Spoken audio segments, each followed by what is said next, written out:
वर्गाकार मैदान का क्षेत्रफल पढ़ो पूरा पढ़ो। 441 वर्ग मीटर है। 441 वर्ग मीटर है। एक वर्गाकार मैदान का क्षेत्रफल, वर्गाकार समझते हैं आप लोग? वर्गाकार जिसकी सभी भुजाएं बराबर हों, एक छोटा सा वर्ग, इसको आप क्या कहोगे? वर्ग। ये जो मकान बनाते हैं इसका मतलब ये सब बराबर है एक दूसरे के। वर्गाकार मैदान यानी कोई मैदान है जिसकी एक मैदान है जिसकी सभी भुजाएं बराबर हैं, उसको हम वर्गाकार मैदान कहेंगे। मैदान ही नहीं, आपके जीवन में आपके पास बहुत सारी चीजें हैं जिनको वर्गाकार, ये जैसे दिया है, ये वर्गाकार इसी से बनता है। ये इतना पार्ट जब इतना का चारों तरफ से बराबर है ना, सब बराबर है, ये वर्गाकार होगा। इसी के आधार पर यह है क्या, क्यों जब 6 साइड हो जाए, 6 तल, 1 2 3 4 5 6, तो एक वर्गाकार को ही क्यूब हो जाता है। क्यों? बंद है एक आकृति, और वर्गाकार केवल आप चित्र बना सकते हैं। चित्र है या किसी का खेत हो, मकान दुकान, बहुत सारी चीजें होती है जो वर्गाकार, जिसकी सभी भुजाएं बराबर होते हैं, वर्गाकार कहते हैं। अब पढ़ो, कह रहा एक वर्गाकार, पढ़ो, हाँ पढ़ लो तभी तो बताइए। एक वर्गाकार मैदान का क्षेत्रफल 441 वर्ग मीटर है। हाँ, एक वर्गाकार मैदान का क्षेत्रफल 441 वर्ग मीटर। क्षेत्रफल निकालने का सूत्र होता है, सूत्र आप लोग लिखाया नहीं? वर्ग का क्षेत्रफल आप पढ़े हैं, वर्ग का क्षेत्रफल, वर्ग का क्षेत्रफल होता है भुजा गुणे भुजा,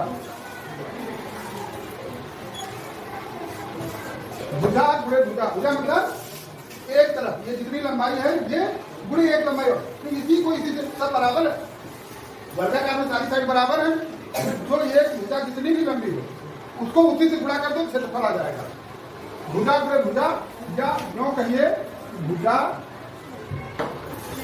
स्क्वायर, वेरी गुड, भुजा स्क्वायर, भुजा की घाते 2, ये क्षेत्रफल है। यानी आपको क्षेत्रफल पहले से पता है, तो पहले आपको परिमाप निकालना है ना, इसका परिमाप बताइए। क्षेत्रफल आपको पहले पता है, तो हम करेंगे क्या, भुजा निकालें। तो जैसे क्षेत्रफल निकालने के हम भुजा करते हैं, जब हमको भुजा पता होता है तो भुजा को भुजा से गुणा कर दिया, हमारा क्षेत्रफल आ गया। लेकिन हमको क्षेत्रफल पहले से पता है, तो क्या करेंगे, इसका वर्गमूल निकाल देंगे। वर्गमूल निकालना जानते हो ना, इसको अंडर रूट कर दो, 441 अंडर रूट। अब अगर जो हम इसको अंडर रूट कर दिए, मतलब इसका हम वर्गमूल निकाल देंगे, तो उस वर्ग की एक भुजा निकल आएगी। यानी भुजा बराबर अंडर रूट क्षेत्रफल, भुजा बराबर अंडर रूट क्षेत्रफल, जो क्षेत्रफल है उसका वर्गमूल निकाल दो। अब 441 की संख्या है, ये किसका वर्ग है, किसका है? अगर तो हम इसको लिखें 21 इंटू 21, यानी 21 गुणे 21 कितना होता है? 21 गुणे 21, ममता देवी कितना, ममता नाम है, क्या होगा 21 गुणे 21 कितना होगा? यही होगा 441। वर्गमूल का मतलब एक संख्या की स्वतंत्र कर दो। मीटर में है या सेंटीमीटर में? मैदान है तो मीटर में होगा। यानी उस वर्ग की जो क्षेत्र है मैदान, एक भुजा 21 मीटर है। पूछ क्या रहा है? परिमाप। परिमाप मतलब इसके चारों तरफ की नाप, इसके चारों तरफ की नाप। एक तरफ 21 है, चारों तरफ कितना हो जाएगा? क्या करेंगे, सारी भुजाएं बराबर होती है। और आपने ही निकाला है कि एक तरफ 21 मीटर है, हमको परिमाप बताना है। परिमाप मतलब इसके चारों तरफ की माप पर चौतरफा परिक्रमा कर लो। एक तरफ की 21 आई तो चारों तरफ की कितनी हो जाएगी? ब्यूटी बताइए आप। एक तरफ की 21 है तो चारों तरफ की 84। Very good, 84। कैसे हुआ? 21 इंटू 4, क्योंकि चारों तरफ मतलब सब बराबर तो है, तो 21 गुणे 4 बराबर 84 मीटर। ये परिमाप हो गया, उस मैदान का परिमाप 84 मीटर। बात समझ में सबके आगे की रही? अंकित समझ में पाए बेटा कि नहीं है? चंद्रशेखर कहाँ गया? हाँ, अरे तुम गायब हो जाते।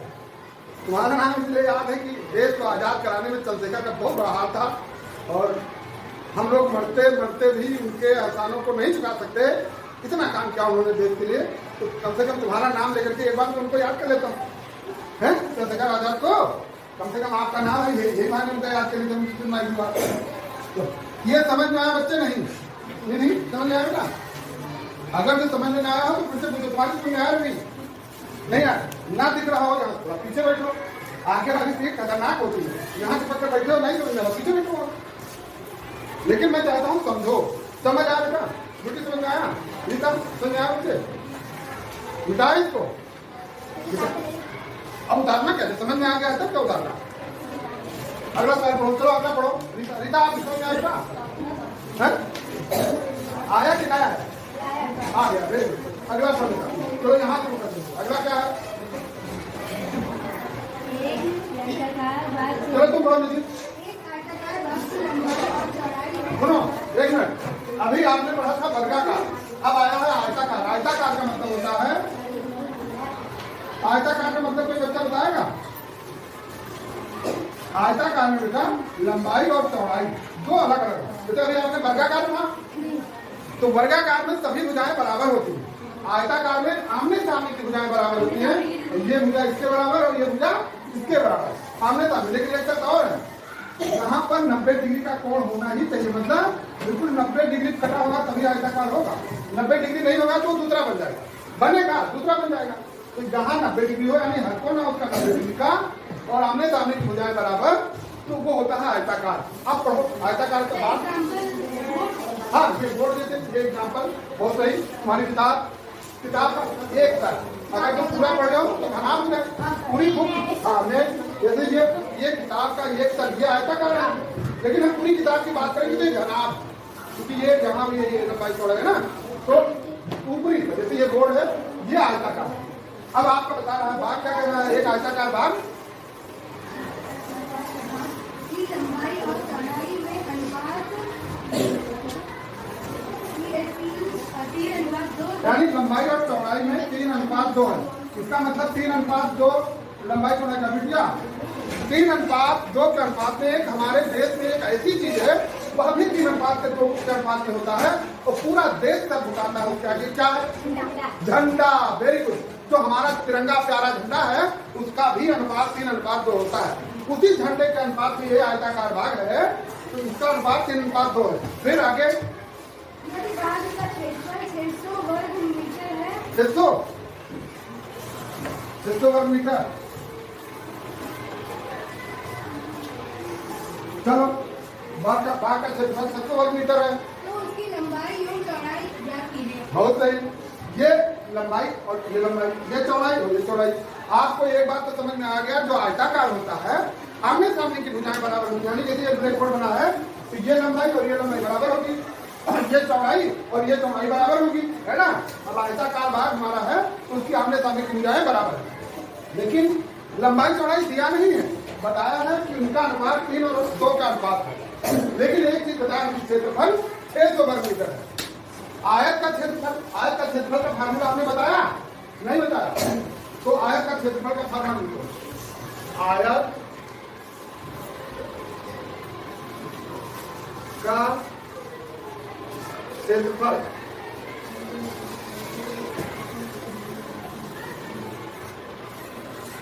आयत का क्षेत्रफल बेटा होता है लंबाई गुणे चौड़ाई, यानी लेंथ इंटू ब्रेथ। ब्रेथ बड़े चौड़ाई, लंबाई गुणे चौड़ाई, लेंथ इंटू ब्रेथ। लंबाई और चौड़ाई भी आपको पता नहीं है, केवल एक अनुपात में दिया है तो बहुत बढ़िया है, कोई दिक्कत नहीं। हम मान लेते हैं कि ये 3x है, लंबाई 3x है और चौड़ाई 2x है। x मान लेते हैं, एक अनुपात है तो अनुपात में ही मान लेते हैं कि एक 3x है और एक 2x है। अब हमको आसान हो जाएगा निकालने में, कैसे? क्षेत्रफल आयत का निकालेंगे, लंबाई और चौड़ाई का गुणा कर दे, तो लंबाई चौड़ाई का गुणा करोगे जैसे आपको क्षेत्रफल तो पता ही है 600 वर्ग मीटर, यानी 600 ये क्षेत्रफल का, और इसको भी गुणा करें तो क्षेत्रफल ही आएगा। और ये हमारा है 3x इंटू 2x, यही है ना। लंबाई 3x चौड़ाई 2x, यानी इसका गुणा करेंगे तो इसके बराबर आएगा। ये बात समझ में आ गई बच्चे? सबको समझ में आ गई ना? क्षेत्रफल हमारा दिया ही है 600 वर्ग मीटर और क्षेत्रफल निकलता है लंबाई गुणे चौड़ाई से, तो हम इन दोनों को 600 बराबर इसके गुणे के बराबर ही होगा, अलग हो नहीं सकता। अब इसका गुणा करो 3 में यानी यहाँ लिखो, तो यहाँ कर देते हैं, ठीक। 3 दूनी 6 और यक्स का गुणा करोगे तब यक्स स्क्वायर, वेरी गुड, यानी 6x स्क्वायर बराबर 600, वेरी गुड, यानी 6x स्क्वायर बराबर 600, तो यक्स स्क्वायर बराबर 600 बटे 6, इधर यक्स के साथ इसका गुणा है ना, यक्स और 6 का गुणा है, तो जब यक्स से 6 हटेगा तो यहाँ भाग हो जाएगा, दूसरी तरफ जाएगा। कि हमने बताया है ना कि जब आप पक्षांतर करते हैं तो उसका निशान बदल जाता है, भाग है तो गुणा गुणा है तो भाग, जोड़ है तो घटाओ घटाओ है ना, जोड़ना, और इसके साथ गुणा था, यहाँ भाग हो जाएगा। 6 कम 6, यहाँ में 6 कम 6, ये आ गया 100, आ गया, यानी यक्स स्क्वायर बराबर तुम्हारा कितना आया दीदी, तो यक्स बराबर √100, यानी इसका वर्गमूल निकालोगे ना, यक्स बराबर √100 वर्गमूल निकालो, इसका मतलब हुआ 10 गुणे 10 कितना होता, 10 गुणे 10 20 होता, 10 गुणे 10 20, कौन बताया, 10 गुणे 10 20, 10 और गुणे 10 बराबर 100, यानी इसका एक भुजा हो गया आपका 10 मीटर, वर्गमूल तो यही निकलेगा, यक्स बराबर 10 मीटर, बाकी यक्स का मान आया 10 मीटर। अब तुम लंबाई देखो, लंबाई 3x है, तो लंबाई हो गया 3 गुणे 10 बराबर कितना हुआ 30 मीटर, चौड़ाई है 2 गुणे 10, 2 गुणे 10 20 मीटर।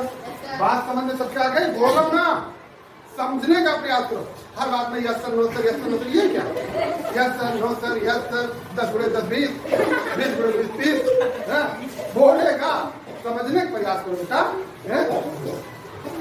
चलो समझ में आया, तो मिटाएं इसको, चलिए आगे पढ़ो, मिटाते हैं, जब देखा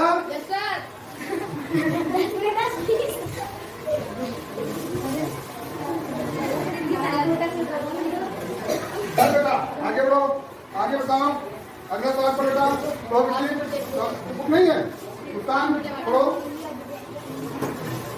खोले ही नहीं हो, पढ़ो विद्यार्थी पढ़ो। एक मैदान का क्षेत्रफल 225 मीटर है, परिमाप क्या होगा, परिमाप, तो पहला सवाल बिल्कुल पहला इसी तरह था, अभी जो एक वर्गाकार वाला बताए थे 441 बिल्कुल ऐसे ही था, तो हो जाएगा, ये नहीं होगा, हो जाए तो ठीक, नहीं तो लगवा दे। पहला सवाल ऐसे ही लगवाए, उसका क्षेत्रफल 441 था और इसका क्षेत्रफल 225 है, लग जाएगा ना, हो जाएगा नहीं ना, अगला हो जाए तो अगला, और होना भी चाहिए क्योंकि इसके ऐसे समझाए है ना। अगला पढ़ो बेटा, अगला पढ़ो बच्चे, लिखा पढ़ो, हाँ पढ़ो पढ़ो, कक्षा 8 में 644, हाँ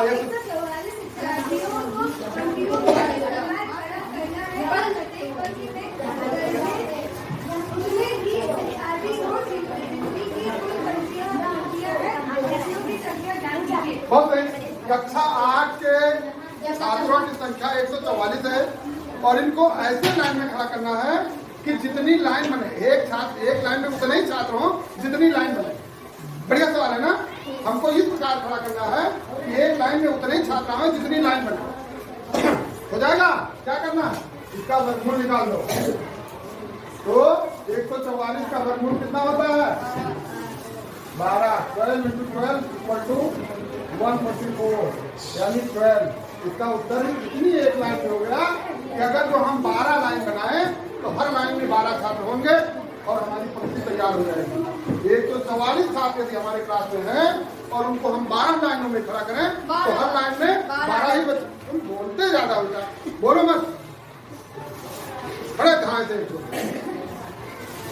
समझने प्रयास को बार बार बोलने का मतलब हम भी नहीं समझो, जहां न समझ में वहां तुम बता दो। तो वो हमारी लाइन होगी 12 बच्चों की, मतलब एक लाइन में 12 बच्चे और 12 लाइन हमारी बन करके तैयार हो जाएगी। अगला सवाल पढ़ क्या,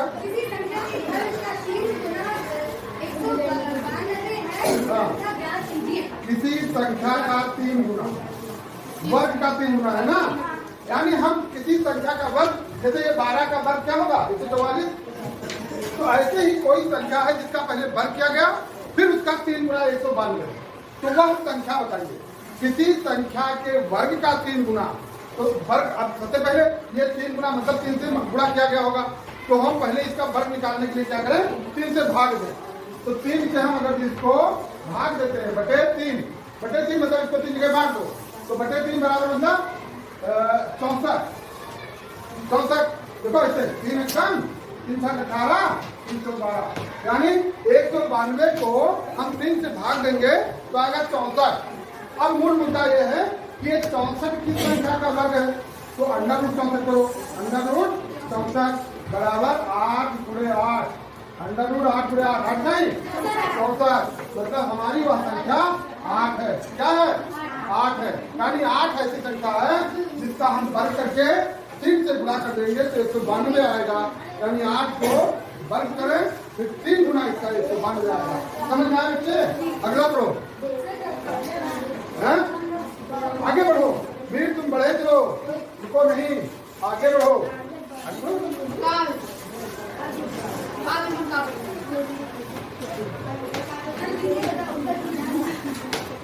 चलो इसको हटाएं, जल्दी करो। अगला सवाल पढ़ो बेटा, तुम पढ़ो। हाँ पढ़ो, क्या कर रहे हो, पढ़ो चल से खा। 3x square plus 10x plus 8 बराबर 0। 3x square plus 10x plus 8 बराबर 0। 0 ही तो हीरो होता है, 0 ही तारीख को कर देगा। इसको बिठाते हैं इधर बच्चा, बिठाते हैं।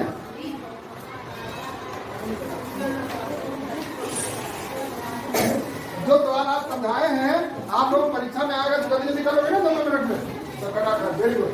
ये सवाल देखो, चलो इसको ऊपर लिखते हैं। 3x square plus 10x plus 8 equal 0। ये आपके गुणनखंड का सवाल है, बजाय गुणनखंड गुणा कीजिए, है ना। गुणनखंड का सवाल है, तो ऐसे प्रश्नों में क्या करते हैं बेटा, जो हमारा ये 3 है यानी जो पहला नंबर है और अंतिम नंबर, अगर जो यहाँ पर कोई नंबर है तो इनका गुणा करते हैं, इसका 3 और 8 का, हाँ 8 और 3 का पहले गुणा करो, तो 8 3 कितना आएगा, 8 3 का हाँ 24, 8 3 का 24, 24। अब उस 24 को जो 20 वाली संख्या है उसको 2 पार्ट बनाओ कि अगर उनको हम जोड़ें या घटावें तो 10 आ जाए और उन्हीं दोनों संख्याओं को गुणा करें तो 24 आ जाए।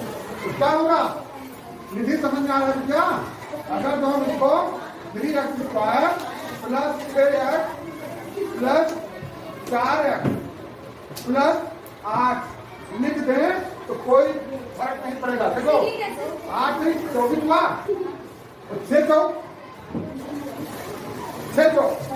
24 यानी 8 3 भी 24 और 6 4 जा 24। करना क्या था, अब अगर हम 6x और 4x को जोड़े तो 10x हो जाएगा, यही करना था। इस संख्या का इस संख्या का आपस में मल्टीप्लाई करो यानी गुणा करो, तो जो संख्या आए वही संख्या इन दोनों के गुणा करने से भी आना चाहिए, लेकिन शर्त यह होनी चाहिए कि बीच में जो दोनों संख्या है उनको हम जोड़ें या घटाएं तो 10 आ जाए। तो हम 6x में 4x यदि जोड़ते हैं तो हमारा 10x आ जाएगा, और गुणा करते हैं 6x और 4x का तो 24 आ जाएगा, जो 3 और 8 का गुणा है। अब तुमको क्या करना है, एक आपका पार्ट ये बन गया और एक पार्ट ये बन गया, इसमें कॉमन लो। तो कॉमन दोनों में देखो क्या, हम पहला कॉमन तो हमारा 3 हो जाएगा, 3 है यहाँ से 3 से 3 हो जाएगा। दूसरा ये x क्यों नहीं x स्क्वायर है, x स्क्वायर और ये x है तो हम x भी कॉमन ले सकते हैं क्योंकि दोनों में है। अब ब्रैकेट में हमारा क्या होता है, 3 तो कॉमन हो गया, यहाँ x स्क्वायर था तो x हमारा बच गया, x का गुणा करोगे तो x स्क्वायर हो जाएगा ना, और 3 x स्क्वायर जितना गुणा करोगे तो यही आ जाएगा।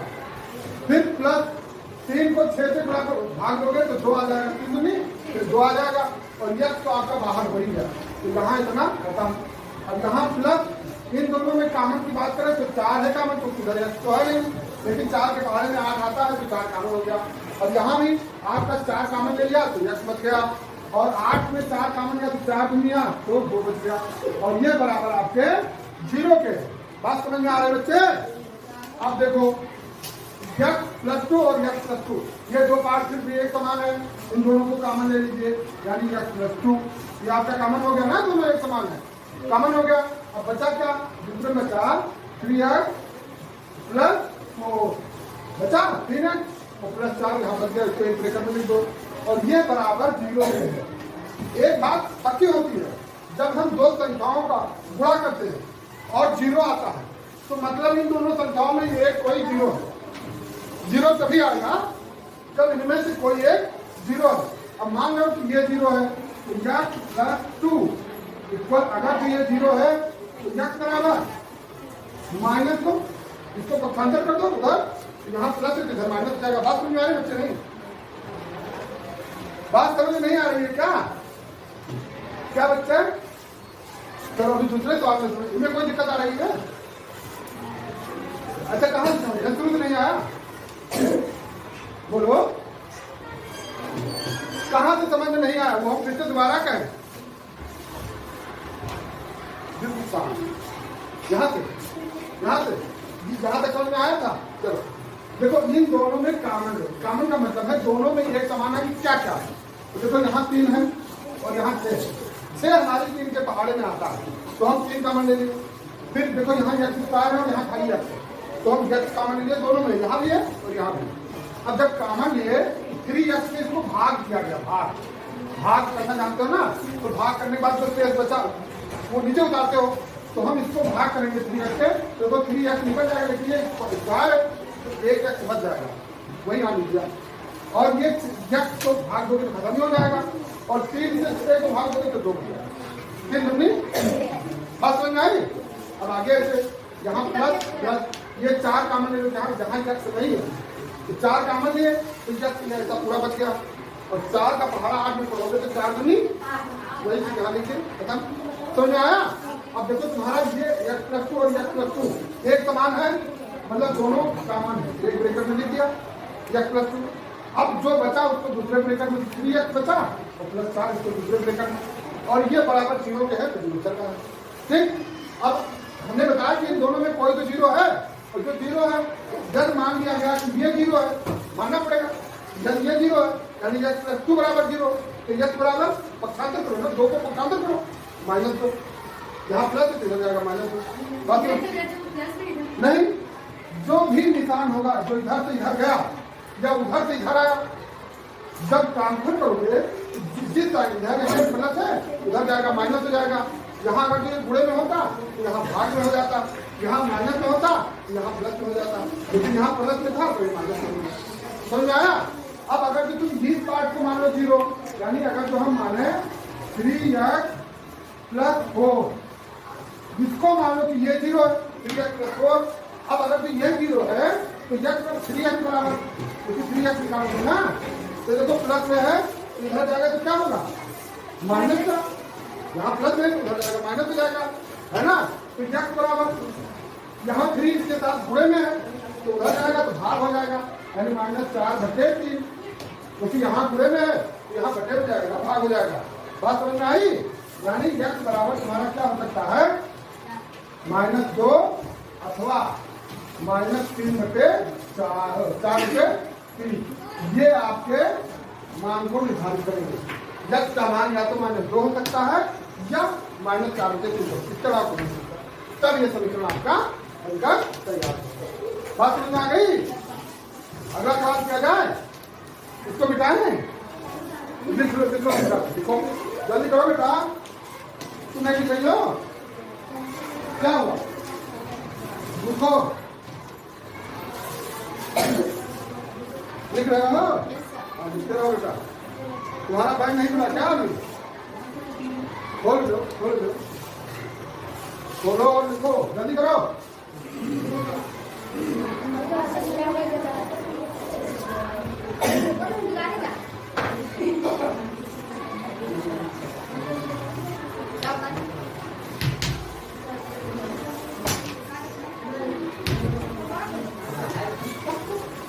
हो गया?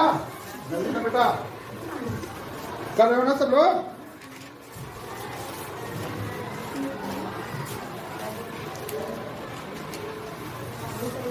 मिटाएं इसे। रवि नोट क्या बच्चे चलो मुझे सुने बच्चे करो, ढंग से करो। आप परीक्षा में ये ना पूछना पड़े तो समझ नहीं पाए, ये नहीं हुआ वो नहीं हुआ है? कर लो, जल्दी करो।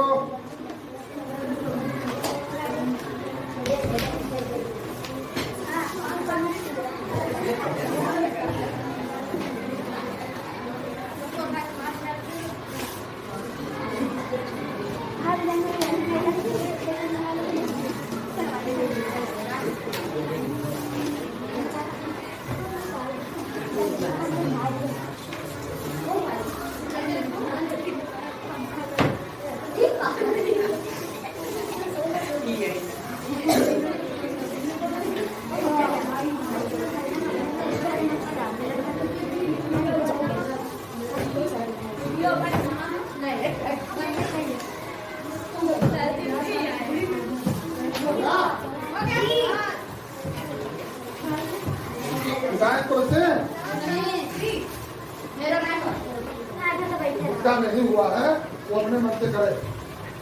बिटिया आगे बढ़ो, पढ़ो बच्चा, पढ़ो बेटा, तुम्हें पढ़ो, पढ़ो रीता, पढ़ो बेटा। 2x minus 3 ब्रैकेट में है, वेरी गुड। ब्रैकेट में x plus 2 सही है। बराबर 0। ब्रैकेट में 2x minus 3 और x plus 2 बराबर 0। अच्छा, बाद में उतारने वाला चक्कर छोड़िए, हम लिखते जाएं, समझाते जाएं, आप लोग अपनी कॉपी में इसको नोट डाउन करते चले जाओ, तुरंत लिखते चले जाओ। बाद में हम निकालने कहते हैं तो सर एक मिनट जाओ, इससे क्या। अब इसमें क्या करना है बेटा, इन दोनों को क्या करना है, गुणा। जब यहाँ ब्रैकेट लगा है, कोई निशान नहीं है, मतलब गुणा करना है। तो इसका एक बहुत आसान तरीका आप लोगों को बताता हूँ। सबसे पहले लिखो 2x minus 3 और इसके आगे लिखो x, फिर यहाँ +2 और ब्रैकेट में 2x minus 3। देखो इस तरह लिखो, गुणा करना आसान हो जाएगा। इस वाले x को यहाँ लिखो, 2x minus 3 यहाँ लिखो, फिर इस 2 को यहाँ लिखो और यही नंबर फिर एक बार लिख दो। अब देखो गुणा करना, x और 2x का गुणा करोगे तो कितना होगा। अब इसका नंबर तो कोई है नहीं, तो 2 का तो 2 ही रह जाएगा। हाँ, 2x², वेरी गुड, 2x²। और x और -3 का गुणा करोगे तो -3x, -3x हो गया। अब यहाँ प्लस है तो प्लस लगा दो। 2 और 2x का गुणा करो तो कितना हो जाएगा, 2 दूनी 4x, 2 दूनी 4x, और 2 और -3 का तो -6। अब एक बार इसको सहेज लो, क्योंकि यहाँ देखो 3x है, ये 4x है ना, तो ये माइनस नहीं है प्लस में, तो क्या होगा 2x² प्लस x, ये तो होगा, और -6 बराबर 0। फिर वही प्रकृति अपनाओ। अब यहाँ पर 2 है, यहाँ 6 है, अब 2 और 6 का गुणा करो कितना होगा, 2 और 6 का गुणा करो 12। अब 12 मन में रखे रहो, 12 है 12 है 12। अभी हाँ 12। अब इस x को 2 टुकड़े में बांटो, उन दोनों का गुणा करें तो 12 आ जाए, और प्लस माइनस करें तो 1 आ जाए, प्लस आ जाए। सोच पा रहे हो, हम बता दें, देखो ये 2x² हो गया, प्लस 4 नहीं हो जाएगा ना, यानी 4x -3x, 4x से 3x निकल जाएगा, क्या बचेगा, x। समझ आ रहा है ना, समझ आ रहा है, 4x से 3x निकल जाएगा तो क्या बचेगा, x ही तो बचेगा। हाँ तो वन लिखा कहा जाता है, जब बराबर नंबर है यहाँ वन आप लिखोगे तो -6 बराबर 0। अब वही चीज इन दोनों में कॉमन, इन दोनों में कॉमन, इन दोनों में पहले तो 2 और ये x स्क्वायर है, x है तो 2x। अब ब्रैकेट में यहाँ पर केवल बचा आपका x और यहाँ प्लस 2, तो 2 दूनी 4, x खत्म हो गया। यहाँ माइनस कॉमन ले लो 3, ब्रैकेट में x प्लस 2, प्लस तो क्यों, ये तो माइनस 6 है, प्लस इसलिए कि आपने बाहर माइनस लिया है, पूरा करेंगे वो प्लस हो जाएगा। अब x प्लस 2 कॉमन ले लो, x प्लस 2 और दूसरे में 2x माइनस 3, 2x माइनस 3 बराबर 0 हो गया। अब इस पार्ट को अगर हम 0 माने यानी x प्लस 2 इक्वल अगर जो 0 है तो x बराबर ये 75 होगा इधर माइनस 2 होगा। ऐसे ही अगर ये 0 है यानी 2x माइनस 3 बराबर अगर जो 0 है तो 2x बराबर 3, क्योंकि ये माइनस प्लस हो जाएगा तो x बराबर 3/2 यानी 3 में के 2, यानी x के आपके 2 मान आ सकते हैं, x बराबर -2 या फिर 3/2, ये आपके x के मान होते हैं। नोट डाउन करो, लिखो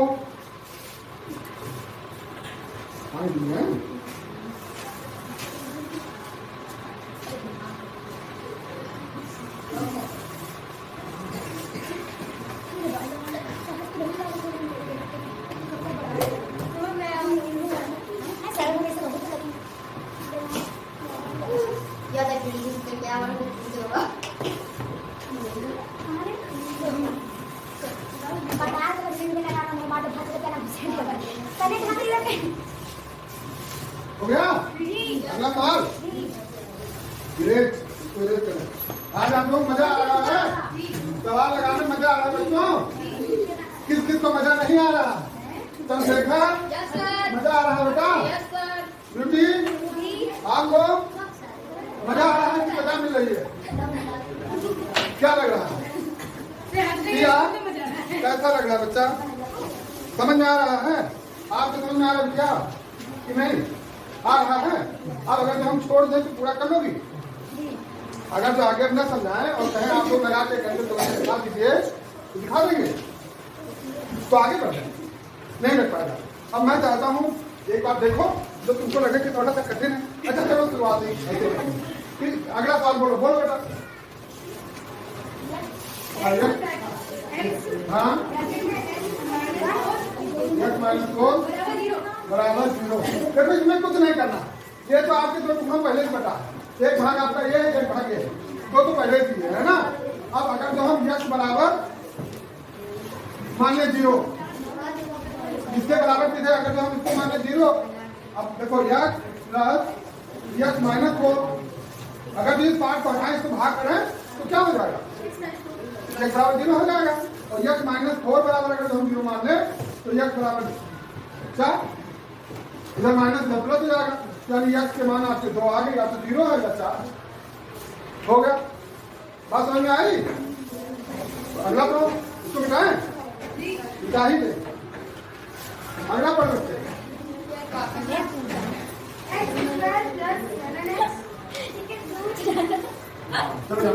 x स्क्वायर प्लस 7x बराबर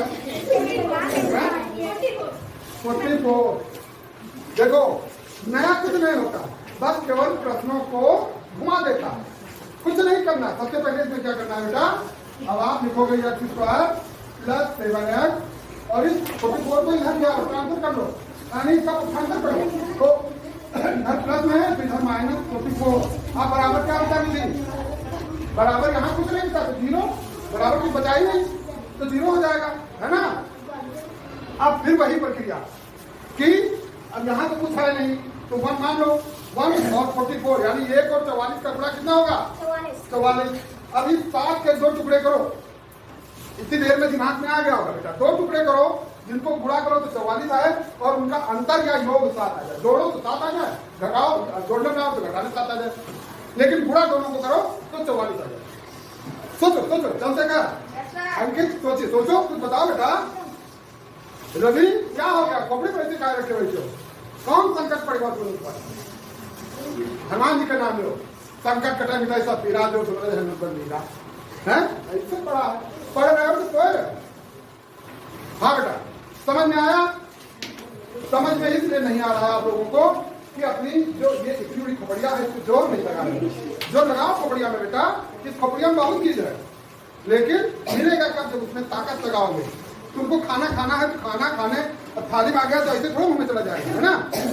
हाथ लगाओगे, खाओगे। किसी न किसी से गाजर के हलवा भी अगर तो बहुत अच्छा बना है वो खा के जबान में लबर लबर हो रही है, लेकिन चम्मच से खाइयो या हाथ से खाइयो तब खाइयो।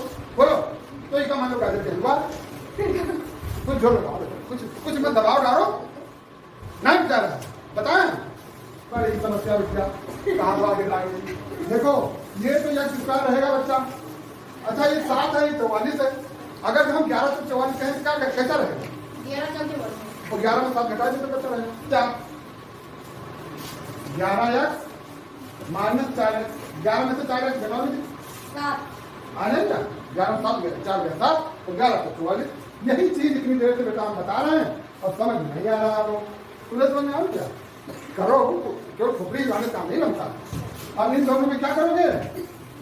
कॉमन लोगे तो यहाँ आपका x कॉमन हो जाएगा, तो ब्रैकेट से बचेगा x plus 11 x plus 11, x common ले लिया।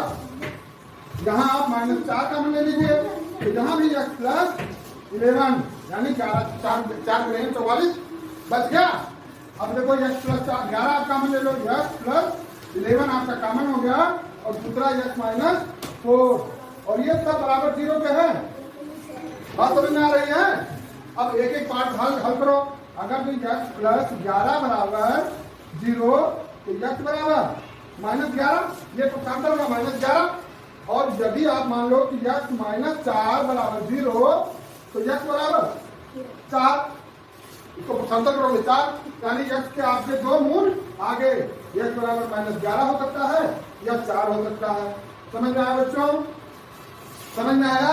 आवाज बंद, बोलती बंद। संध्या क्या बोलते? कोई जो है तो ना बोलो ना बोलो, लिखती हो अभी तक कोई एक सवाल इधर पढ़ के लिखी। अच्छा ठीक ठीक इधर में ठीक है, चलो क्या बच्चा हो गया? इसको मिटा है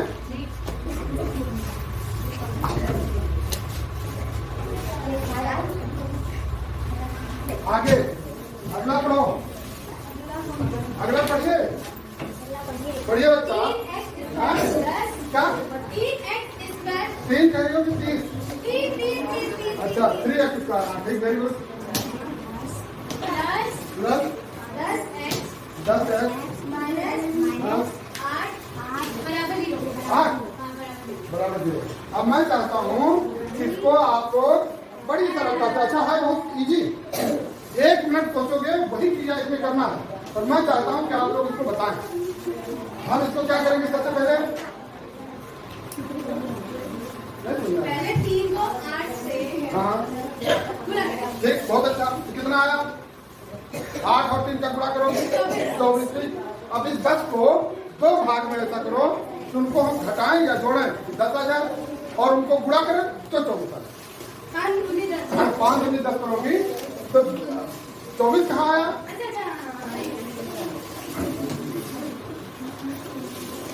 सोचो 6 4 24 और 6 4 10, ठीक, 6 4 24 और 6 4 10, 3x square plus 6x plus 4x minus 8 बराबर 0। ठीक, बढ़िया बात बता। 6 4 24 यानी 4x और 6x। अब क्या करोगे? दूसरा इनमें और इनमें कॉमन लोगे, तो यहाँ कॉमन क्या बनेगा? 3x, ये हो गया x प्लस 2, इन से तो नहीं हो गया। यहाँ आप कॉमन लोगे, ये प्लस में है माइनस है? माइनस है ना, तो प्लस 4 कॉमन लोगे तो ये आपका बचेगा x प्लस -2 यक्स प्लस नहीं, वहाँ माइनस आया है, यक्स माइनस 2। आपका क्या है? नहीं, थोड़ा सा अंतर है, तो यहाँ माइनस आ रहा है, यहाँ इसमें प्लस आ रहा है। क्या करोगे? या तो इसको माइनस में करो या तो इसको माइनस में करो, तभी होएगा।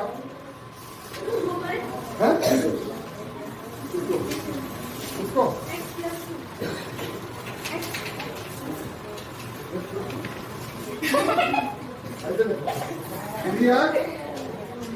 प्लस 2 और यहाँ क्या करोगे? +4। तो आपका ये +4 हो जाए, आप यहाँ कर दो -4। लेकिन -4 करते ही अंदर का सब पार्ट बदल जाएगा, तो बदलने के बजाय आप 2 और इसको कर दीजिए। हाँ ठीक है, 2 माइनस 2 प्लस -2 -4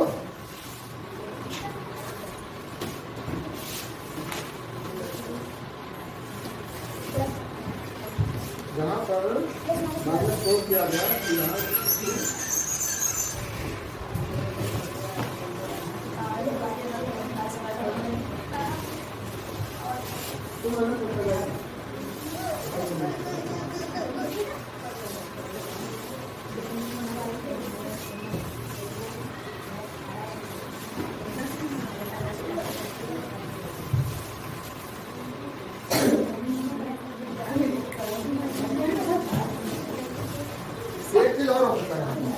इतने पार्ट को आप हटा दीजिए। यहाँ पर आप लिखिए 3x² प्लस 12x माइनस ये बीच वाला पार्ट बेटा इसको जो तोड़ना है 6 4 के बजाय 12 और 2 में तोड़ो। इसको लिखो 12x 3x² plus 12x minus 2x minus 8 आप बराबर 0 करो। ठीक, 12x देखो 12 में 2 चला जाएगा, 10x हो जाएगा, और 12 में 24 भी होता है। अब यहाँ पर कॉमन लो तो आपका कॉमन हो जाएगा 3x, तो ये हो जाएगा x प्लस 4। 3x कॉमन हो जाएगा तो x प्लस 4 हो जाएगा। ठीक, अब यहाँ -2 कॉमन ले लो तो x प्लस 4 ये भी हो जाएगा बराबर 0। वहां पर उसका तोड़ना विद्या ने तोड़ा तो हमने कहा चलो उस पर प्रयोग करें, लेकिन वो सिद्ध नहीं हो सकता, वो आगे गड़बड़ करेगा। देखो यहाँ पर आप कॉमन लिखिए 12x माइनस 2x तो ये 10x भी होता है और 12 गुना 24 भी होता है। अब आपका x प्लस 4 और दूसरे में 3x माइनस 2 ये हो जाएगा आपका। ठीक, और ये बराबर 0 के है। अब आप x प्लस 4 बराबर 0 यदि है तो x बराबर -4 और 3x माइनस 2 इक्वल टू 0 है, तो 3x बराबर 2 तो x बराबर 2/3। तुम्हारे पास 2 मान आ गए, यानी x बराबर आपका हो सकता है -4 और -2/3 ये होगा। बात समझ में आई? करो करो कोई तो नहीं। आगे क्या हो रहा है? चलते कर रहे हो नहीं कर रहे हो तो काफी बंद।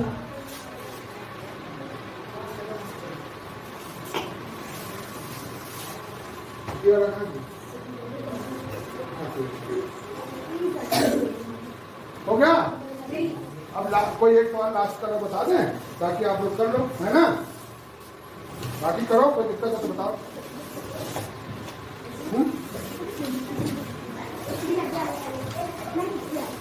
बताओ क्या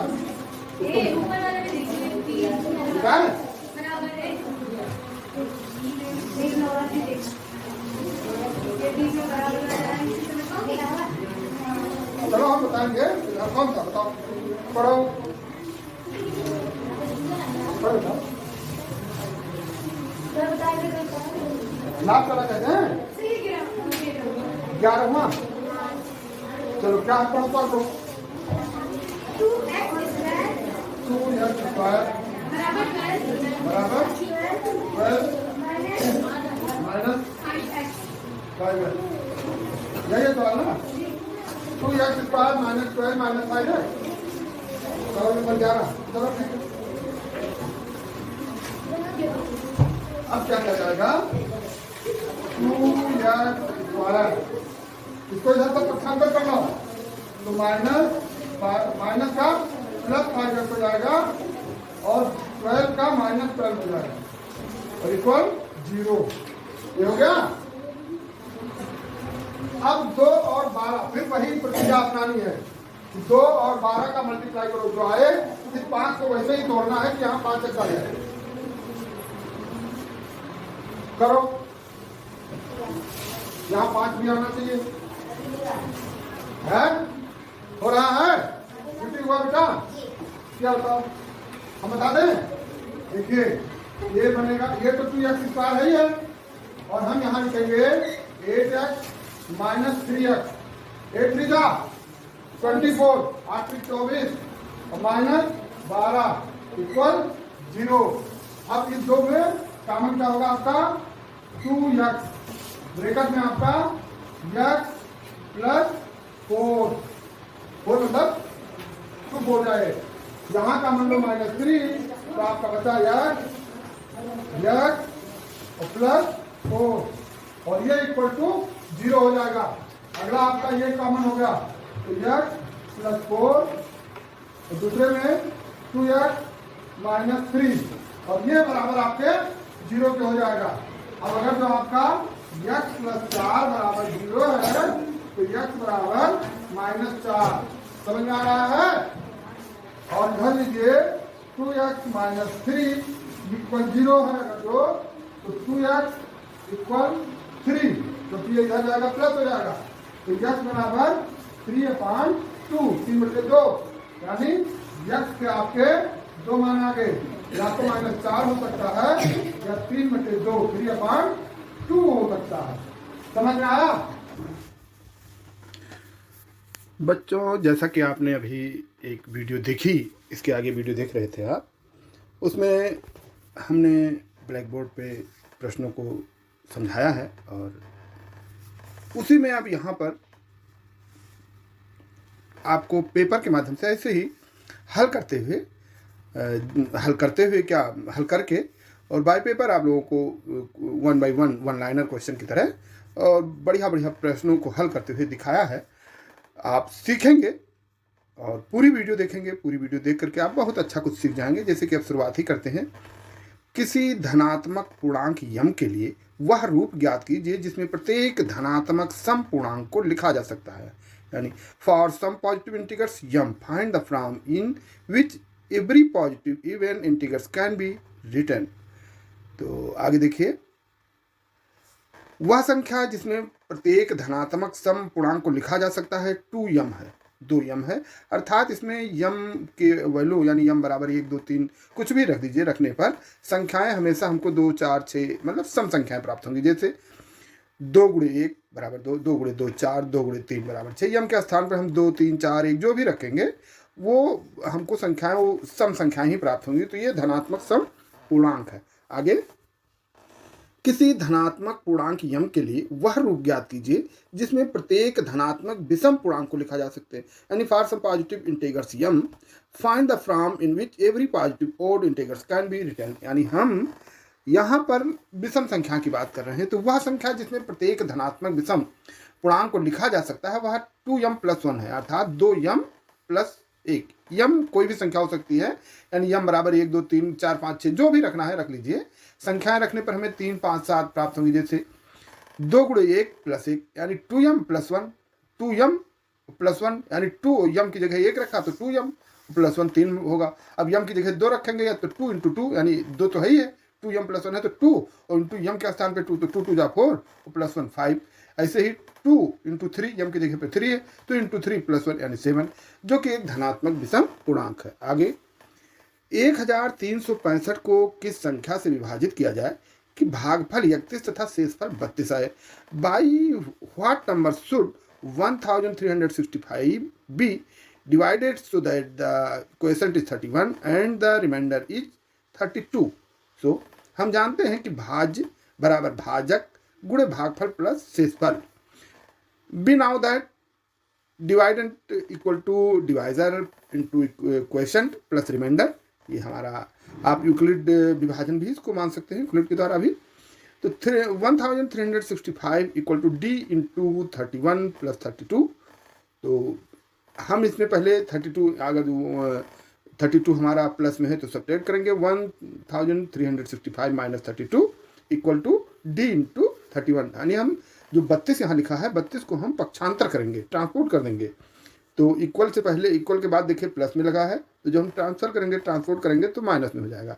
अब 1365 से 32 माइनस करेंगे तो 1333 1333 इक्वल टू डी इंटू 31। अब डी इक्वल टू तो 1333 अपान 31 से हम उसे डिवाइड कर देंगे, भाग दे देंगे 1333 को।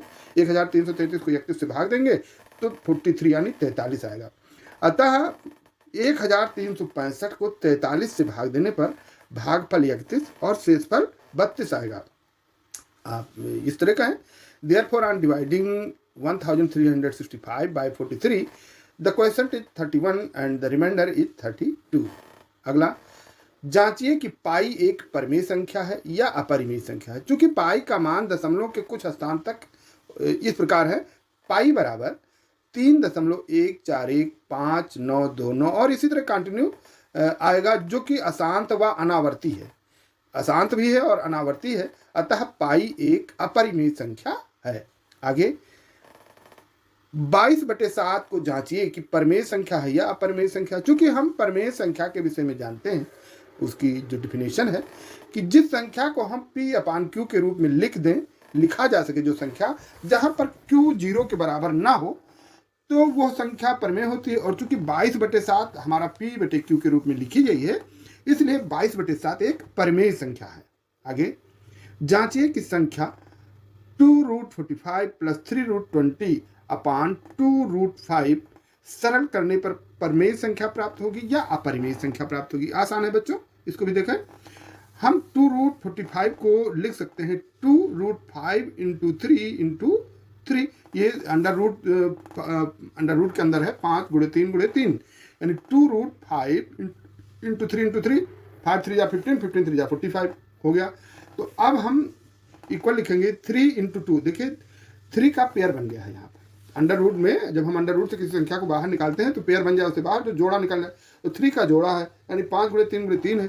तो हम 3 गुणे 3 को बाहर कर लेंगे। 3 गुणे 3 में एक 3 बाहर कर लीजिए, अंडर रूट से बाहर हो जाएगी, यानी हमारी संख्या बनी 3 गुणे 2 बटे 2√5 बटे 2√5। अब बटे 2√5 और ऊपर यानी 2√5 2√5 एंड 2√5 कट जाएंगे, तो ऊपर क्या बच्चा 3। तो हमारा ये इक्वल टू 3 हो गया।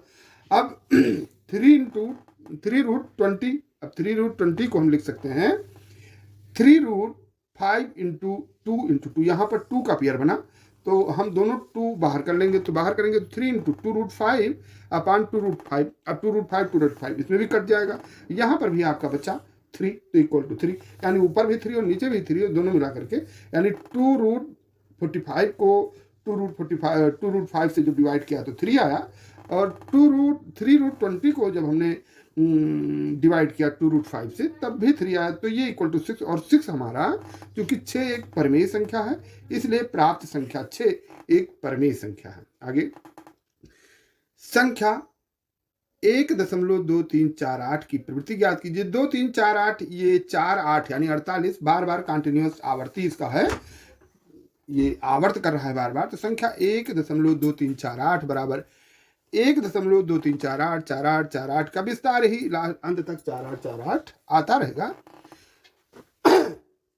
इसलिए का विस्तार शांत तथा आवर्ती है। नहीं, शांत का मतलब इसके बाद 4848 के अलावा कुछ आने वाला नहीं है, इसलिए यह एक परिमेय संख्या है। आगे संख्या 3.35 की प्रवृत्ति ज्ञात कीजिए। तो दी गई संख्या जो है 3.35 की प्रवृत्ति शांत व आवर्ती है। देखिए 3.5 बार बार आ रहा है, इसका मतलब यह है कि यह एक परिमेय संख्या है। जब आवर्त कर रहा है, आवर्ती हो रही है, 3.5 बराबर आ रहा है, तो यह एक परिमेय संख्या है। आगे संख्या 2√5 की प्रवृत्ति ज्ञात कीजिए। संख्या 2√5 को हम देखेंगे, चूंकि √5 यानी √5 एक अपरिमेय संख्या है जिसका मान 2.236067977 और ऐसे ही कंटिन्यूअस कुछ न कुछ आता रहेगा।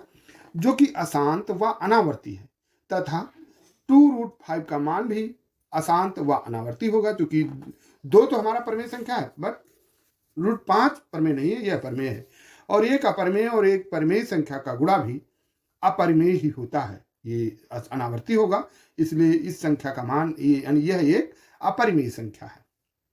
आगे, यदि 408 तथा 1032 के एचसीएफ को 1032 माइनस 408 गुणे 5 के रूप में प्रकट किया जाता है तो यम का मान ज्ञात कीजिए। तो यानी it the HCF of 408 and 1032 is spread as 1032 minus 408 into 5, then find the value of यम की वैल्यू निकालिए। तो देखिए, यूक्लिड विभाजन प्रमेयिका से 1032 क्या होता है, बराबर 408 गुणे 2, यानी 408 को 2 से गुणा करोगे तो 816 हो जाएगा, और प्लस 216 बच गया, तो 816 और प्लस 216 1032 हो गया। अब 408 को 216 से गुणा करेंगे तो एक बार जाएगा, एक बार गुणा करेंगे 216 प्लस 192, अब 408 हो गया।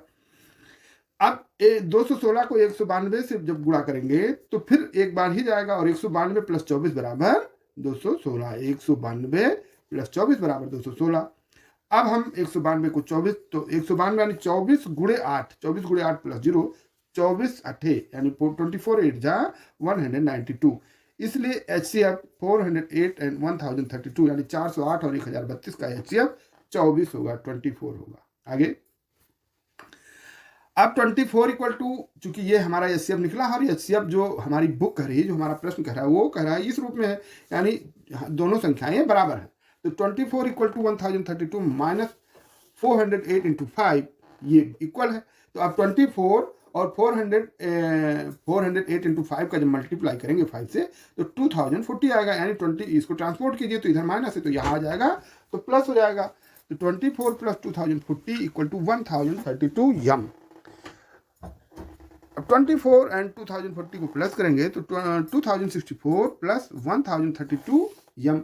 अब यम इक्वल टू 2064 अपॉन 1032। अब ये 1032 से केवल 2 में जाएगा, इसलिए यम इक्वल टू 2, यानी यम का मान 2 है।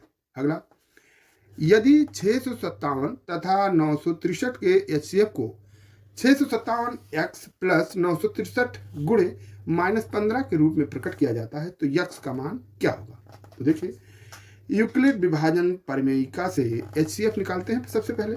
तो 963 इक्वल टू 657 इंटू 1 प्लस 306, और इनको प्लस करेंगे तो यही आ गया। फिर 657 को 306 इंटू 2 प्लस 45, यानी 306 को 2 से मल्टीप्लाई करेंगे तो 612 आगे आएगा, और 612 प्लस 45 ये 657 हो जाएगा। अब 306 इक्वल टू 45 इंटू 6 प्लस 36, यानी 45 इंटू 6 तो ये 270 हो जाएगा। 45 इंटू 6 270 प्लस 36 306 हो गया। अब 45 इक्वल टू 36 इंटू 1, तो 36 इंटू 1 प्लस 9, 9 से करेंगे तो ये 45। अब 36 इक्वल टू 9 इंटू 4 प्लस 0। अब ये इसका क्या हुआ, 9 इंटू 4 प्लस 0, यानी HCF आ गया 9। 657 एंड 963 का जो HCF आया वो 9 आया। फिर अब जो हमारा ये 9 है, चूंकि आप यहाँ पर प्रश्न में दिया है कि HCF पहले से दिया है 657 x प्लस 963 इंटू -15, तो इसके रूप में है, तो ये इक्वल टू 9 के इक्वल है, क्योंकि 9 भी HCF है और ये भी HCF है, तो दोनों इक्वल है। तो 9 इक्वल 657x प्लस 963 इंटू -15, फिर 9 इक्वल टू 657x माइनस, अब 963 इंटू 15 का जब मल्टीप्लाई किया गया तो 14,445 आया। अब 14,445 को ट्रांसपोर्ट करेंगे और 9 के साथ लाएंगे तो यहाँ पर ये माइनस है तो 9 के साथ जाएगा तो प्लस हो जाएगा, यानी 9 प्लस 14,465 ये दोनों प्लस हो जाएंगे, और इक्वल टू बचा आपका 657x। So x equal to 14,454, दोनों 54 9 और प्लस किया गया तो 54 अपॉन 657, और जब हम 14,454 को 657 से डिवाइड करेंगे तो आएगा 22, यानी x की वैल्यू 22 होगी। आगे, वह महत्तम संख्या ज्ञात कीजिए जो 245 तथा 1029 को विभाजित करने पर प्रत्येक स्थिति में शेषफल 5 आता है। तो देखिए, आप लोग वीडियो देख रहे हैं और अगर जो आपको अच्छा लग रहा है तो प्लीज़ मेरे चैनल को लाइक कीजिए, सब्सक्राइब कीजिए और अधिक से अधिक अपने दोस्तों में शेयर कीजिए। आराम से कीजिए, बहुत अच्छे से, और आपको आनंद आएगा हमारी इस वीडियो में। देखते रहिए और अच्छे अच्छे प्रश्नों का हल आपको यहाँ पर मिल रहा है। तो मेरे चैनल को सब्सक्राइब कीजिए और अधिक से अधिक शेयर कीजिए। तो फिर आगे बढ़ते हैं। 245 यानी हर स्थिति में 5 शेषफल आता है। तो 245 माइनस 5 यानी पहले हम 245 में 5 घटाएंगे, 240 बचा। 1029 में 5 घटाएंगे तो 1024 बचा। अब 240 का हम अभाज्य गुणनखंड यानी प्राइम फैक्टर निकालेंगे। तो 2 × 2 × 2 × 5 × 3 यानी 2 दूनी 4 दूनी 8 दूनी 16 पंचे 80 यहाँ 240, ये आ गया आपका। और 1024 का करेंगे तो 1 2 3 4 5 6 7 8 9 10, 2 की पावर 10, 1 2 3 4 5 6 7 8 9 10 यानी 2 की पावर 10।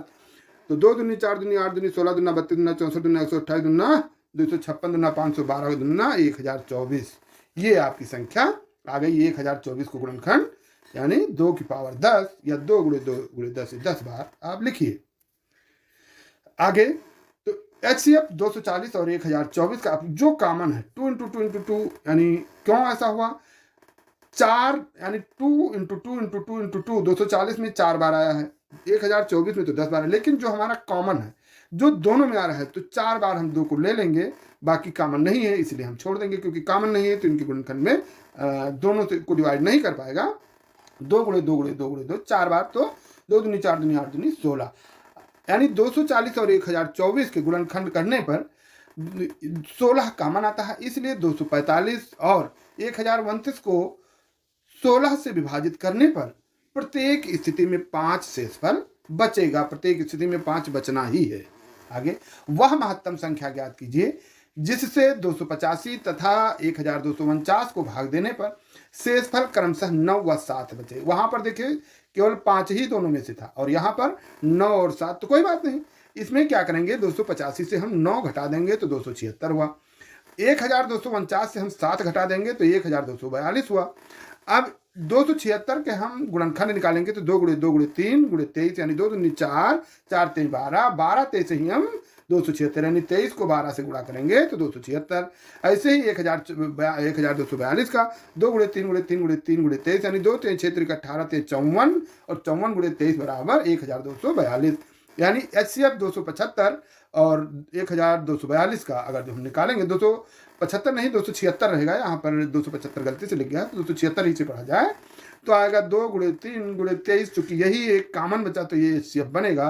ये 2 × 2 × 3 ये कॉमन से हट करके है, कॉमन यही है तो यही आपका बनेगा 2 × 3 × 23, यही कॉमन बन रहा है तो यही आपका HCF बन जाएगा।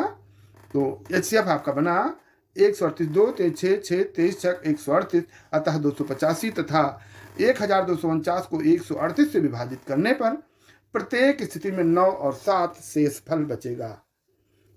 अगर जो आप ऐसा करते हैं तो शेषफल यही बचेगा और इस तरह ये हो गया। आगे 2 पात्रों में 250 लीटर तथा 425 लीटर दूध है। पात्र की महत्तम धारिता यानी 2 पात्र में इतना है तो हम किससे नापें कि दोनों में हम अधिकतम कितने लीटर का पात्र हो जिससे हम नाप करके इनमें भरें तो दोनों में भरा जा सके। तो इसके लिए दोनों की हम HCF निकालेंगे तो 250 क्या होता है, 250 बराबर 2 × 5 × 5 × 5 यानी 2 पंचे 10 पंचे 50 पंचे 250 और 425 का 5 × 5 × 17 यानी अगर जो हम 5 × 50 25 को 17 से गुणा करेंगे तो 425 यानी 250 और 425 का HCF होगा 5 × 5 यानी 25 लीटर। अतः 25 लीटर वाली धारिता से दोनों दूध को नापा जा सकता है। यानी 25 लीटर हम किसी डिब्बे में भर करके 25 लीटर से नापते हैं तो दोनों को नाप देंगे। अगला, किसी धनात्मक पूर्णांक n के लिए सिद्ध कीजिए कि n³ - n 6 से विभाजित होता है। देखिए n³ - n अगर जो हम बात करते हैं n³ - n बराबर होता है n - 1 गुणे n और गुणे n+1। यानी अगर जो हम इसको ध्यान से देखें तो पाते हैं कि यह 3 क्रमागत संख्याओं का गुणनफल होगा। n-1 यानी कोई भी संख्या गुणे n और गुणे n+1 यानी एक संख्या कम एक ज्यादा लगातार 3 संख्याओं का गुणनफल है। जैसे 3 × 3 × 3 - 3 अब ये बराबर 2 गुणे 3 गुणे 4, 3 गुणे 3, 3 त्रिका 9 त्रिक 27, 27 में 3 घटा दीजिए तो 24 आया। अब 2 तिया 6 और 6 चौक 24 आ गया। 8 को ले लीजिए, 8 गुणे 8 गुणे 8 यानी 8 है 64 512, 512 में 8 घटा दीजिए तो आ गया 504 और ये बराबर है 7 गुणे 8 गुणे 9, 7 8 56 9 504। तो बहुत अच्छा आप इसको समझ रहे हैं और बहुत अच्छा आप समझेंगे इसको, बहुत अच्छी चीज़ है और ये ध्यान रखिए बहुत जगह ये काम आने वाला है। आगे 4 कुर्सियों और 3 मेजों का मूल्य 2100 रुपया है तथा 5 कुर्सियों और 2 मेजों का मूल्य 1750 रुपये है। तो कुर्सी तथा मेज का मूल्य अलग अलग ज्ञात कीजिए। तो बनाइए, माना एक कुर्सी का मूल्य x रुपया तथा मेज का मूल्य y रुपया है तो 4x प्लस 3y, देखो पहले 4 कुर्सी और 3 मेज है तो 4x प्लस 3y 2100 रुपया, समीकरण नंबर 1। दूसरा है 5 कुर्सी और 2 मेज तो 5x प्लस 2y बराबर 1750, समीकरण नंबर 2 हो गया। अब समीकरण 1 को 2 से एवं समीकरण 2 को 3 से गुणा करने पर गुणा कर हम इसको बराबर करेंगे। ऐसे समीकरण को पहले बराबर करेंगे तो जब 1 को 2 से गुणा करेंगे तो 8x प्लस 6y बराबर 4200, समीकरण नंबर 3 बन गया। और 2 को 3 से गुणा करेंगे तो 15x प्लस 6y बराबर 5250 बन गया, समीकरण नंबर 4। अब समीकरण 4 में से समीकरण 3 घटाने पर 4 में से 3 को घटा दो तो 4 में से 3 घटाओगे तो 15x से 8x गया तो 7x, y कट जाए, 6y इधर भी 6y कट जाएगा और 5250 से 4200 घटाओगे तो 1050 बचेगा। देखिए यानी 7x बराबर 1050 तो x बराबर 1050 बटे 7 यानी 150, यानी x का मान 150 आया। तो x का मान समीकरण 1 में रखने पर तो समीकरण 1 आपका देखिए क्या है, समीकरण 1 4x प्लस 3y बराबर 2100 तो 4x जहाँ पर है यानी 4 गुणे 150 प्लस 3y बराबर 2100 तो 4 और 150 का गुणा करोगे तो 600 प्लस 3y बराबर 2100 यानी 3y बराबर 2100 माइनस 600, पक्षांतर करने पर पक्षांतर कर दिया 600 को तो इधर प्लस इधर माइनस हो जाएगा तो 3y बराबर 1500 तो y बराबर 1500 बटे 3 यानी y का मान आ गया 500। अतः कुर्सी का मूल्य 150 रुपये और एक मेज का मूल्य 500 रुपये है। अब आगे एक मित्र दूसरे से कहता है कि यदि तुम मुझे 100 दे दो यानी 100 रुपये दे दो तो मैं आपसे 2 गुना धनी बन जाऊंगा। दूसरा उत्तर देता है तब यदि आप मुझे 10 दे दें यानी 10 रुपये दे दें तो मैं आपसे 6 गुना धनी बन जाऊंगा। बताइए उनकी क्रमशः क्या संपत्तियां थी। संपत्तियां देखें, माना पहले मित्र के पास x रुपये थे और दूसरे मित्र के पास y रुपये, तो अब x प्लस 100 यानी ये जो y जिसके पास है उससे 100 रुपया ले लेगा। अगर x प्लस 100 तो ये बराबर हो जाएगा 2y यानी उसके दूना हो जाएगा तो 2y जो पहले था उसका दूना हो जाएगा तो इसलिए 2y माइनस 200। अब x माइनस 2y, y को पक्षांतर करो, x माइनस 2y बराबर 100 को भी पक्षांतर करो तो माइनस 200 माइनस 100 यानी x माइनस 2y बराबर माइनस 300, ये समीकरण नंबर 1 बन गया। अगला अब दूसरे वाली जो शर्त कह रहा है कि तुम अगर जो हमको 10 दे दो यानी x माइनस 10 ये 10 दे देगा तो 10 रुपये घट जाएगा तो ये 6 गुना हो जाएगा y प्लस 10, चूंकि y पास जो भी था उसमें 10 प्लस हो जाएगा तो इसके 6 गुना हो जाएगा। अब गुणा करिए तो x और 6 का गुणा 6x माइनस 60 बराबर y plus 10, 6x minus y बराबर 60 को पक्षांतर कर दीजिए, y को इधर तो y इधर गया तो माइनस हो गया, 60 इधर गया तो प्लस हो गया यानी 70, यानी 6x माइनस y बराबर 70, ये समीकरण नंबर 2 बन गया। अब समीकरण 2 को 2 से गुणा करने पर 2 से गुणा कर दीजिए तो 12x माइनस 2y, देखिए एक y था तो 12x माइनस 2y बराबर 140, समीकरण नंबर 3 बन गया। और पहला समीकरण था x माइनस 2y बराबर 300, देखिए पहला समीकरण आपने यहाँ x माइनस 2y बराबर माइनस 300 था तो x माइनस 2y बराबर 300, तो ये समीकरण नंबर 1 है।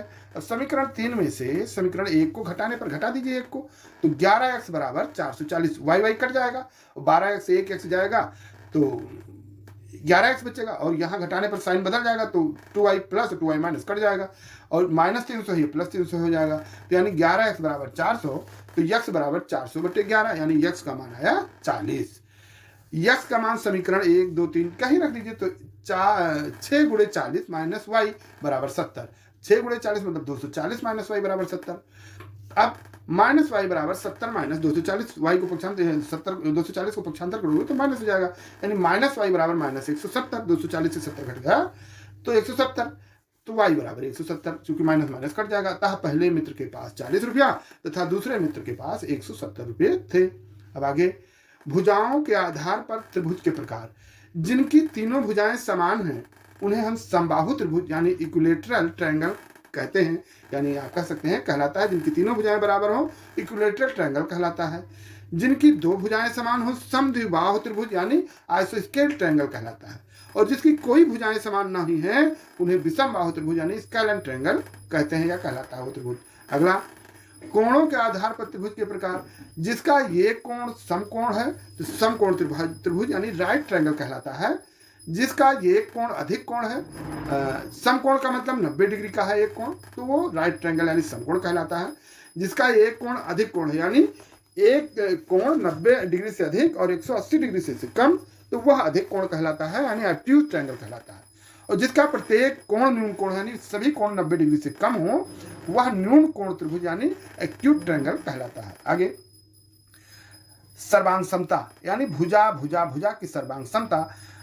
कांग्रेंसी ऑफ साइड साइड साइड यानी यस यस यस कांग्रेंसी। यदि एक त्रिभुज की तीनों भुजाएं दूसरे त्रिभुज की संगत भुजाओं के बराबर हो तो दोनों त्रिभुज सर्वांग सम होते हैं। इसे भुजा भुजा भुजा सर्वांग समता अथवा संक्षेप में भू भू भू सर्वांग समता कहते हैं। भू भू भू या यस यस यस यानी side side side. If all three side of one triangle are equal to the corresponding side of the other triangle, then the two triangles are congruent.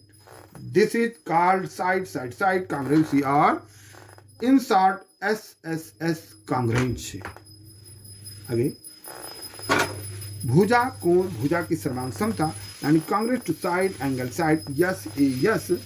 यदि दो त्रिभुज की दो संगत भुजाएं और उनके बीच के कोण समान हो तो दोनों त्रिभुज सर्वांग सम होते हैं। इसे भुजा कोण भुजा की सर्वांग समता यानी भू को भू भुजा कोण भुजा सर्वांग समता कहते हैं।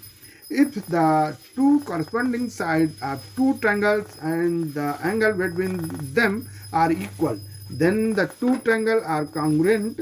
This is called the side angle side congruency or SAS अथवा SAS यानी side angle side congruency ये होता है। आगे, कोण भुजा कोण की सर्वांग समता।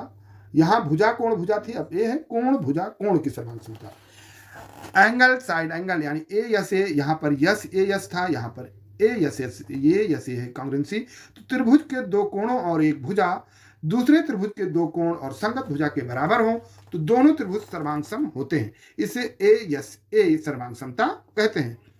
If two angles and one side of a triangle are equal to two angles and the corresponding side of another triangle, then the two triangles are congruent. This is called ASA congruency.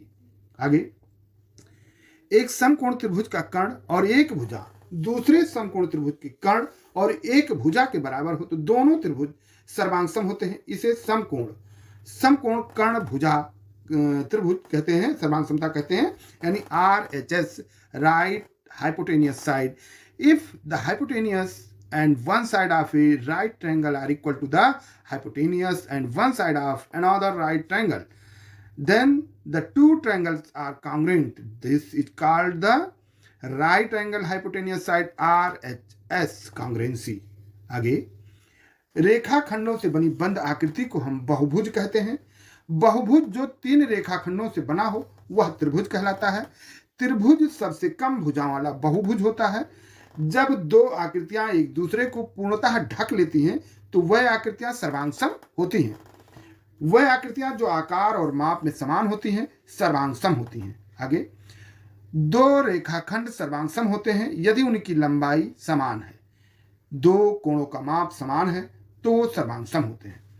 दो त्रिभुज आकृति और आकार में समान है तो वो सर्वांग सम होते हैं। आगे, सर्वांग सम त्रिभुजों के शीर्ष कोण और भुजाएं जो एक दूसरे को पूर्ण रूप से ढक लेती हैं क्रमशः संगत शीर्ष, संगत कोण और संगत भुजाएं कहलाती हैं। अगला, त्रिभुज के तीनों अंतःकोणों का मान 180 डिग्री होता है। अगला, सभी सर्वांग सम त्रिभुज समरूप होते हैं लेकिन सभी समरूप त्रिभुज सर्वांग सम नहीं होते हैं।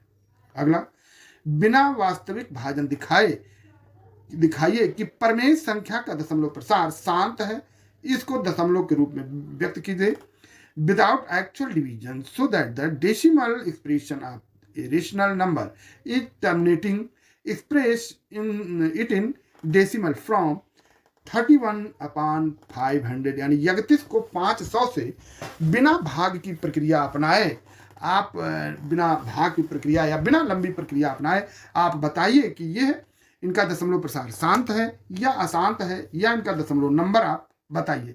तो देखिए इनको दशमलव में व्यक्त कीजिए। तो 31 और 500 को 31 बटे हम 500 को लिखेंगे 2 गुणे 2 गुणे 5 गुणे 5 गुणे 5 यानी 3 बार 5, 2 दूनी 4, 5 20, 5 100, 5 500, 3 बार 5 और 2 बार 2। अब हम करते क्या हैं, ये हमारा 2 की पावर m एंड 2 की पावर m एंड 5 की पावर m के रूप में है।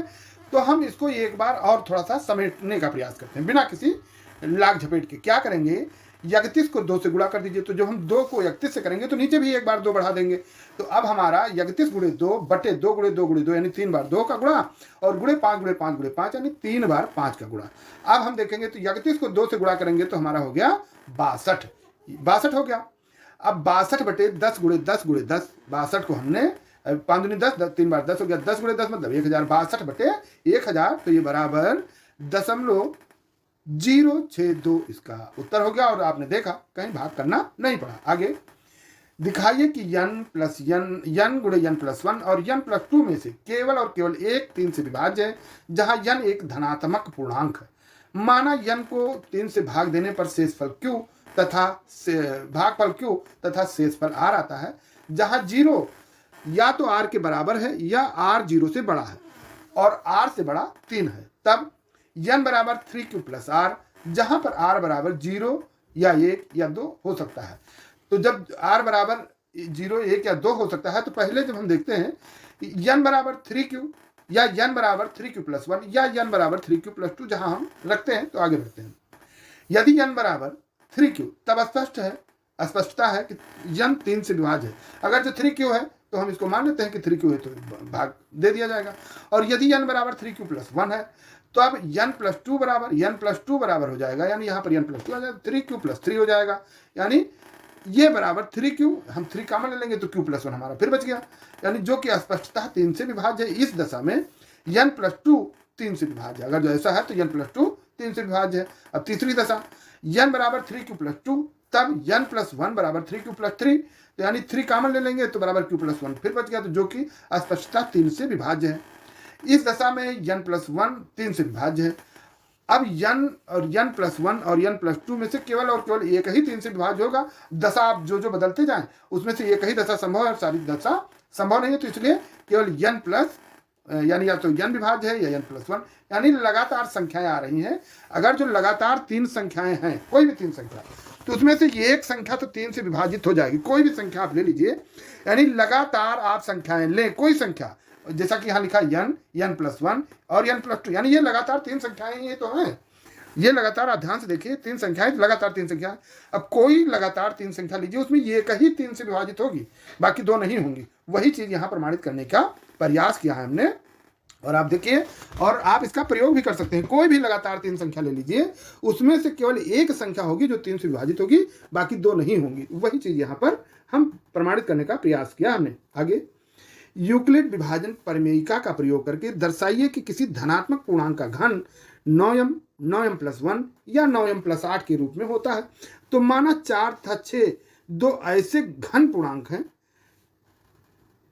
धन पूर्णांक है कि ये बड़ा है b से और b बराबर है 9 के। तब आगे using the Euclid division the theorem so that the cube of A positive integrals is 9m plus 1 और 9m plus 8, believe 4 and 6 to such wealth are integrated that ये ग्रेट है b से and b इक्वल है 9 के।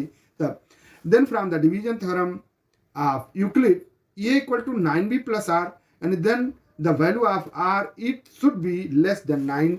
आगे तब r के लिए संभव मान r 9 से कम ही होगा, r का मान 9 से कम होगा, तो 0 से लेकर 8 के बीच में कुछ भी हो सकता है।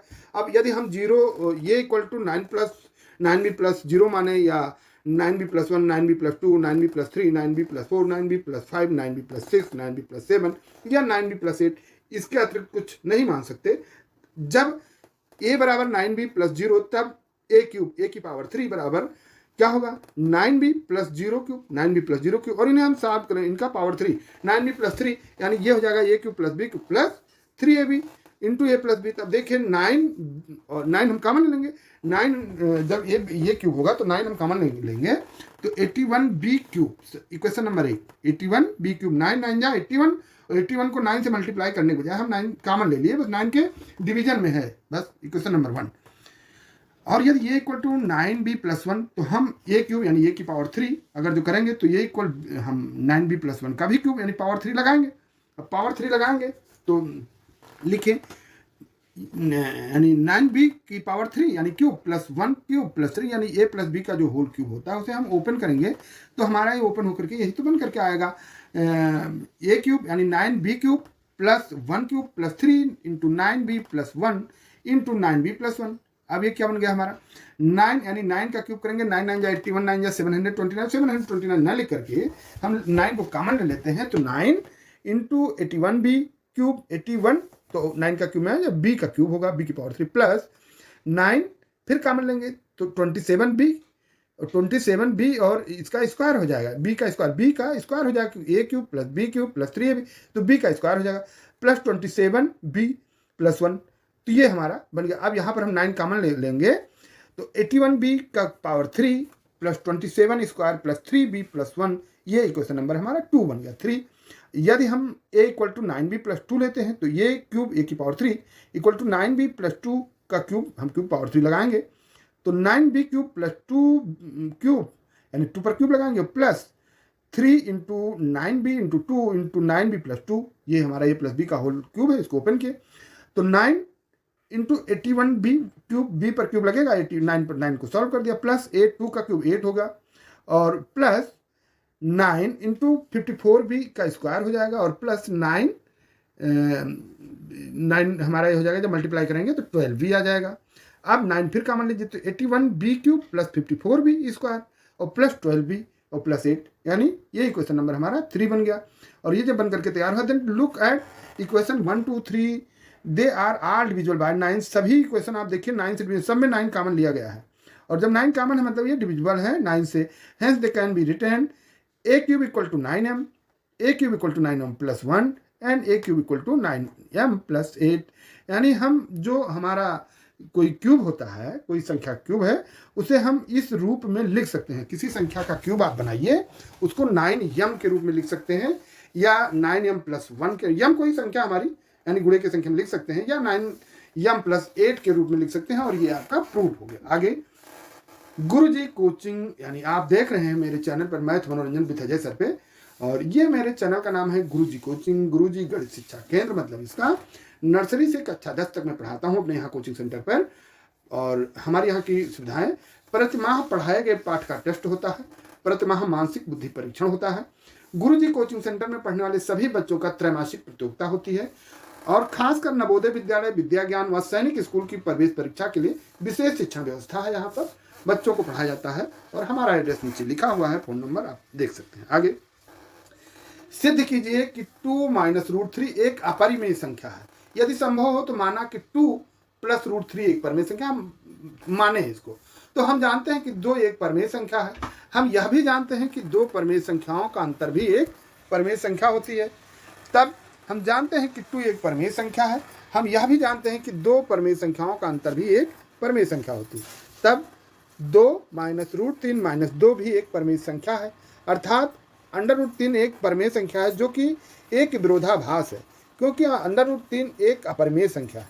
अतः 2 माइनस अंडर रूट 3 एक अपरिमेय संख्या है। आगे एक अशून्य परिमेय तथा अपरिमेय संख्या की गुणा की प्रवृत्ति ज्ञात कीजिए।